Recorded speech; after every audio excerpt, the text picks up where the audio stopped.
name is Greg. I'm 11 years old. My best friend is Alex. We've been best friends for years. Our heroes aren't hockey players. Our heroes are our dads. My dad was a gunner in a Sherman tank. He was only 17 years old when he signed up, so he had to get a letter from his mom saying it was okay. Alex's dad fought with the British Army in the mountains of Greece because he was Greek. He even wrote a book about how they used to blow up trains and bridges. We love that book. Alex and me, we wanted to be just like them. That's how we came up with Operation Hurricane. We called it that because one of our favorite fighter planes from the war was the Hawker Hurricane, and they built them in Thunder Bay where we live. Once on Star Trek, we saw how they were stuck on this planet and they needed to make gunpowder. And Spock knew how. You need sulfur and coal and saltpeter, which is potassium nitrate. Well, the coal and the sulfur were easy to get. We just walked along the railroad tracks and picked up bags of the stuff that had spilled off the trains. But the saltpeter was a little harder. We found some at Gascoigne's drugstore. They keep it up in a big jar up behind the counter. So we pooled our allowance and we said, "A pound of potassium nitrate, please." And Mr. Gascoigne was suspicious, so I quickly added, because maybe he was a Nazi sympathizer, I said, "It's for an experiment we're doing at school." Just like that, we had the makings of a bomb. Choosing the target was easy. 5 blocks from our house sat the CPR station. The tracks ran along the Cam River, and there used to be where big boats would dock. There was an underpass, so guys who worked on the boats could get to the ships. Anyway, it was made of steel and concrete, and we knew that if we blew it up, all the trains would come down too. So back at headquarters, we mixed up the gunpowder in a big tub. I found a gallon jar with a screw top lid in my basement and liberated a couple rolls of electrical tape from my dad's workbench.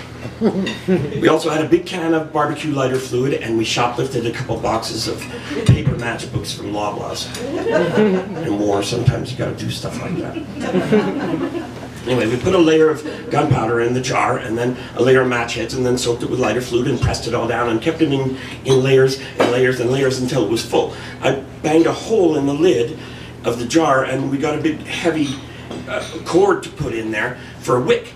And then we sealed it and we wrapped it round and round and round with electrical tape. After supper, we met back at headquarters in our army shirts.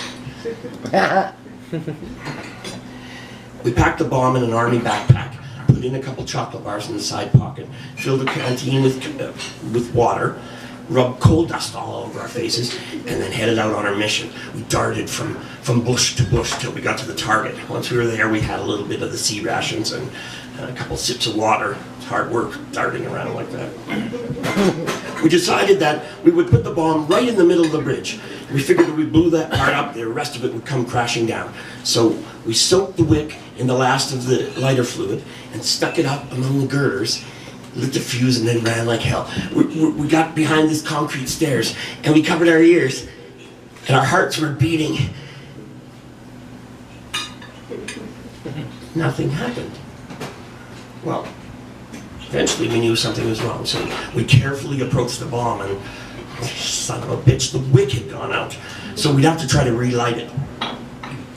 Now, the rest of the next part of Operation Hurricane kind of happened in slow motion. All of a sudden, a car came down into the underpass, and so we hit the dirt so we wouldn't be seen. And all of a sudden, something started happening with the bomb. Smoke started coming out of it. First a little bit, and then a little bit more. And as the vehicle came closer and closer, the smoke started coming out faster and faster. And I grabbed Alex and I said, "Let's get the hell out of here, it's gonna blow." And that's when it went off. Huge orange tongue of flame leapt out of the bomb and then rolled along underneath the bridge and down the other side. And just as the car was going by, and it veered off course and crashed into the cement wall, we ran faster than we'd ever run before. And the driver of the car got out and he started yelling, "We've been spotted." So we came out on the riverside of the underpass, and there was a Coast Guard ship there. And the officer on board had seen the flames and saw us running, and he got on the loudspeaker and started blaring, "Hey, you kids, I see you kids, stop! Act tongue, act tongue!" But we didn't stop running. We could already hear sirens in the distance. My mouth is so dry.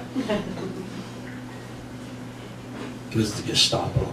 We knew we only had 5 blocks to run, but we'd never make it on time, so we dove underneath a bridge, underneath a bush, and we waited. And 2 Gestapo staff cars were driving around, patrolling the area, looking for us. And we waited until it got dark, and the street lights came on, and we knew it was time we could go. You know, back at HQ, we finished the chocolate bar and had a drink of water, which I wish I had. And then I heard my dad calling my name from the back porch, and I knew it was time to go home. So Alex and I saluted, laughed like heck. Operation Hurricane was a success. We defeated the Nazis, and we lived to fight another day.